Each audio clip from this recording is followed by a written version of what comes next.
Bonjour, bienvenue dans ma bibliothèque. Nous sommes à Montréal le 13 mai 2013 et mon nom est Bruno Lalonde. Aujourd'hui, je vous lis un court passage tiré de cette préface absolument formidable d'Aurélien Lemans, petit ouvrage consacré à Philippe Cadic, l'homme qui croyait qu'il avait un double quelque part dans un univers parallèle. M'arrive de croire ça à mon sujet. Peut-être cet univers parallèle-là s'appelle ma chaîne YouTube. Donc, Philippe Cadic, le martyr onirique. Je vous montre également l'autre livre que m'a envoyé le directeur de cette collection, Le Feu Sacré, de cette maison d'édition, Le Feu Sacré, Fabien Thévenot. Je vous montre ici le deuxième livre. Hiver sur les continents cernés, Archives A5, volume 1, revue C et E, 1977-1979. Je vous lis également le petit mot que m'a envoyé Fabien. Hé Bruno, voici donc les ouvrages du Feu Sacré. J'espère qu'ils te parleront d'une manière ou d'une autre. À bientôt, Fabien. Ouais, ils me parlent si fort que ils font remonter à ma mémoire des souvenirs qui étaient profondément tapis. Et réveillant cette mémoire, cette vieille mémoire, eh bien, je me suis remémoré que j'ai appartenu dès mon plus jeune âge à la contre-culture. Assange aussi, et Philippe Cadic aussi.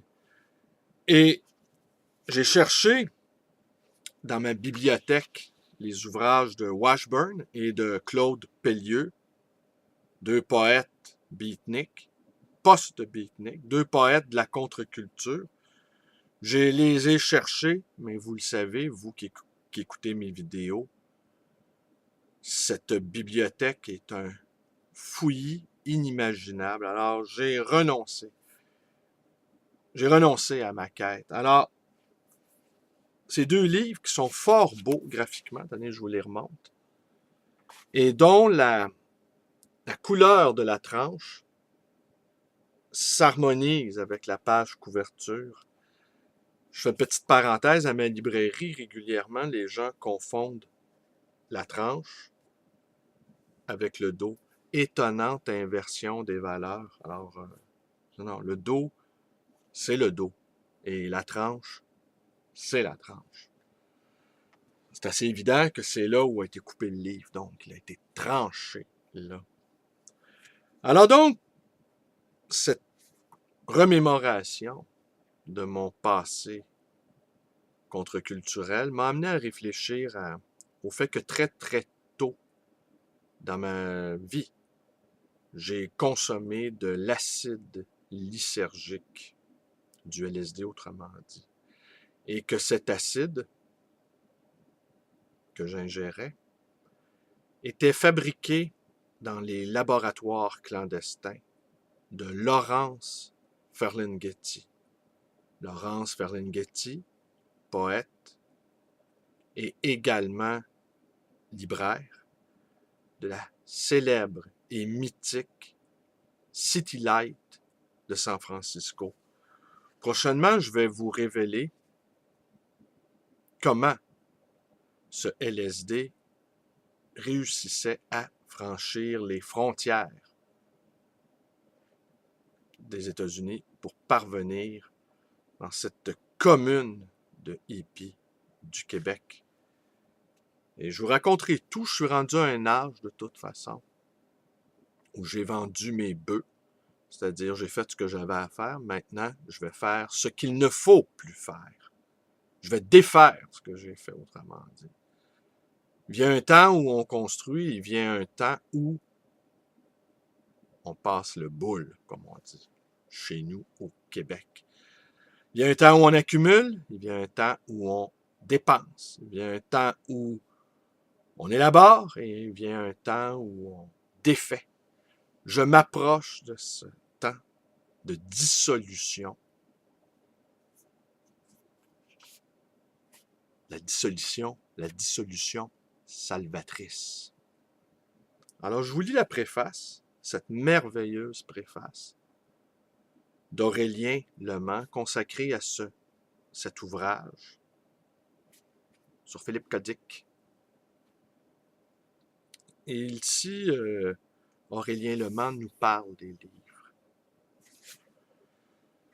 On recense autant de lectures d'une œuvre qu'il en existe de lecteurs, mais accordons-nous un instant sur l'idée que, si toutes ne se valent pas, toutes méritent qu'on y risque un œil ou une minute, ne serait-ce que pour lever le doute, retourner le galet.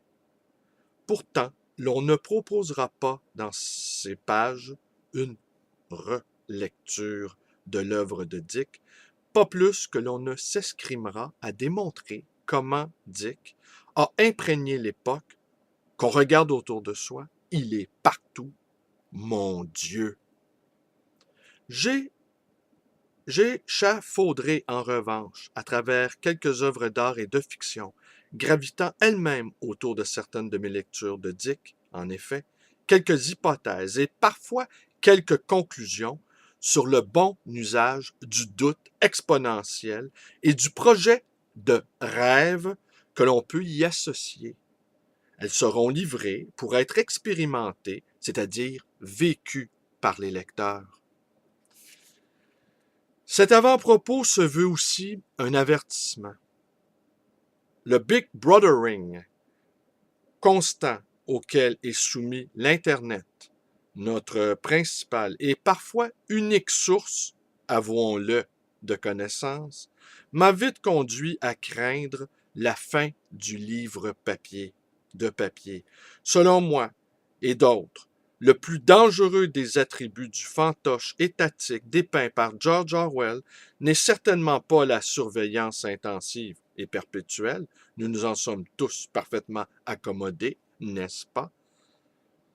Mais le révisionnisme généralisé. Autrefois, l'actualité devenait histoire. Aujourd'hui, toujours plus volage et subjective, elle la remplace.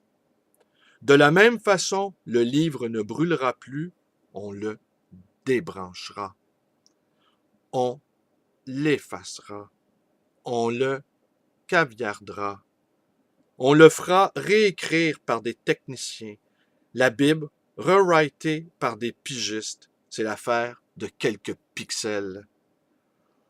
Au jour du grand blackout, quand un cataclysme quelconque, voulu ou non par les hommes, causé ou non par eux, coupera l'électricité générale, je souhaite à celui qui lit ces lignes d'avoir à portée de main la version imprimée de sa propre bibliothèque.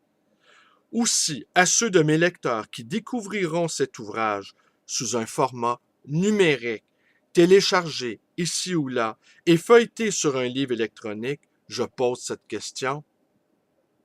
Comment pouvez-vous être sûr que j'ai bien écrit ce que vous lisez? Aurélien Lemans. Alors voilà, je vais m'avancer un peu plus dans ce livre qui déjà m'enchante.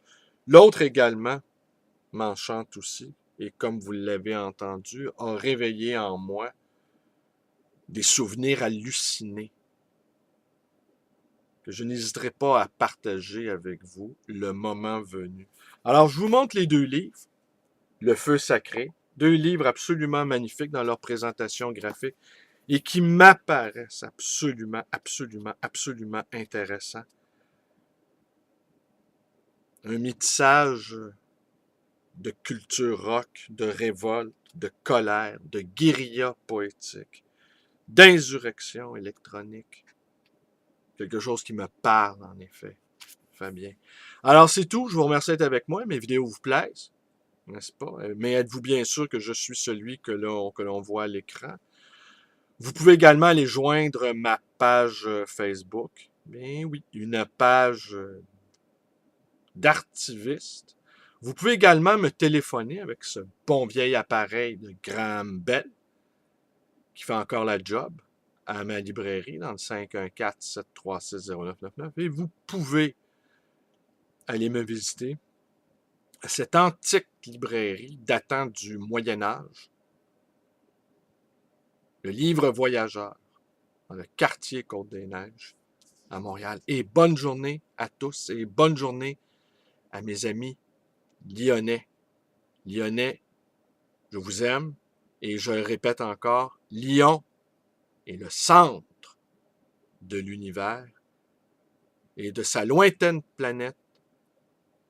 Philippe Cadic m'approuve. Merci et bonne journée.